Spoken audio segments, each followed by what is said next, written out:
तृणमूल काँग्रेसचा मोठा पराभव होऊनही मुख्यमंत्री पदाचा राजीनामा देण्यास ममता बॅनर्जींनी नकार दिला।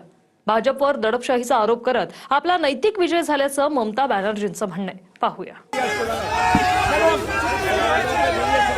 आम्ही की रेजिग्नेशन दिते आहोत, no not that. Now also I want to say that we didn't lose the election. Mamata बॅनर्जींनी राजीनामा न देण्याचा पवित्रा घेतलाय। पंतप्रधान नरेंद्र मोदी, अमित शाह आणि निवडणूक आयोगानं मिळून हरवलं, पण नैतिकतेने आमचा विजय झालेला आहे, त्यामुळे राज्यपालांकडे जाऊन राजीनामा देणार नाही अशी भूमिका ममता बॅनर्जींनी घेतली। आम्ही की रेजिग्नेशन दिते आहोत, no not that. Now also I want to say that we didn't lose the election. It is their forceful attempt to defeat us. Officially they may, through election commission, can defeat us. But morally I am telling you that we won the election. पश्चिम बंगालमध्ये प्रचंड असा विजय भाजपनं मिळवला। भाजपचे 207 आमदार निवडून आले, तर तृणमूल काँग्रेसला 80 जागा मिळाल्या। 2/3 बहुमतानं भाजपनं विजय मिळवला।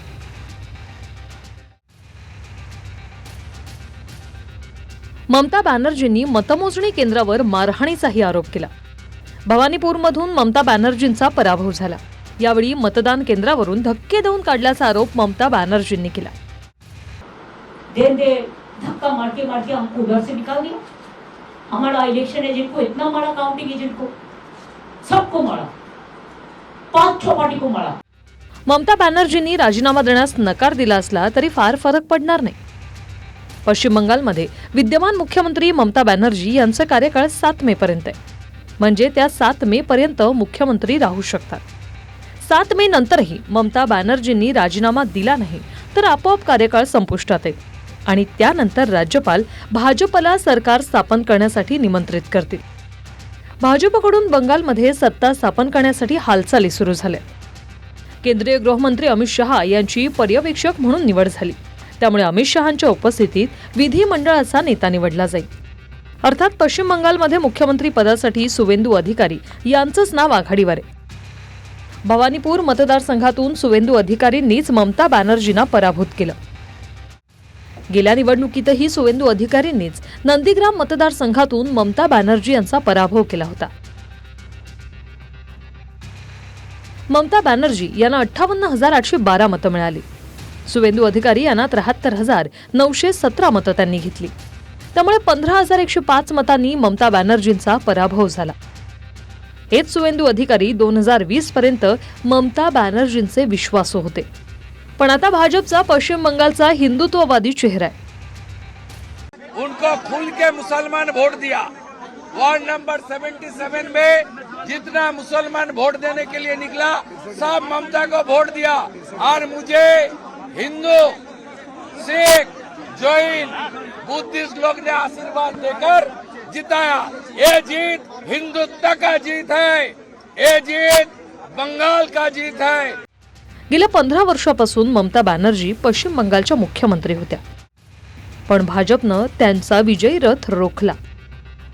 मात्र ममता बॅनर्जींनी आता भाजपवर वोट चोरीचा आरोप केला।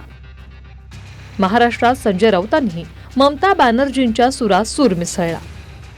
भारतीय जनता पक्ष म्हणजे खास करून नरेंद्र मोदी देशाचे पंतप्रधान, गृहमंत्री आणि त्यांचं संपूर्ण मंत्रिमंडळ हे 365 दिवस निवडणुकीचीच प्रॅक्टिस करत असतात। पश्चिम बंगालमध्ये आणि तामिळनाडूमधला पराभव हा देशासाठी असं म्हणतो मी आणि लोकशाहीसाठी धोक्याची घंटा आहे। लाखो मतदार कापले जातात राज्यातून आणि मतदारांची संख्या घटवून, कमी करून, कापून विजय मिळवला जातो।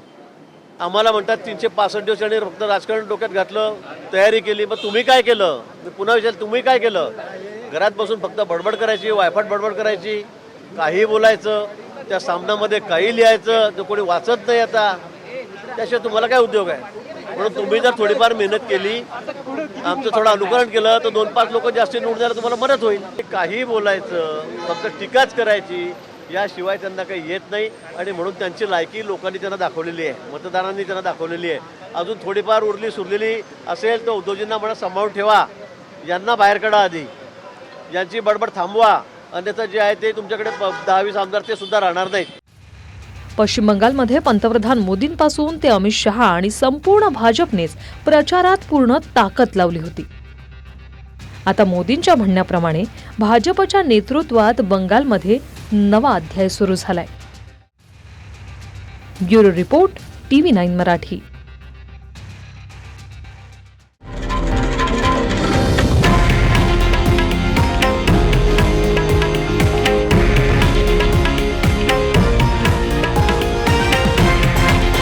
हे आहे देशातील नंबर 1 न्यूज नेटवर्क आणि आपण पाहत आहात TV9 मराठी, एकमेव.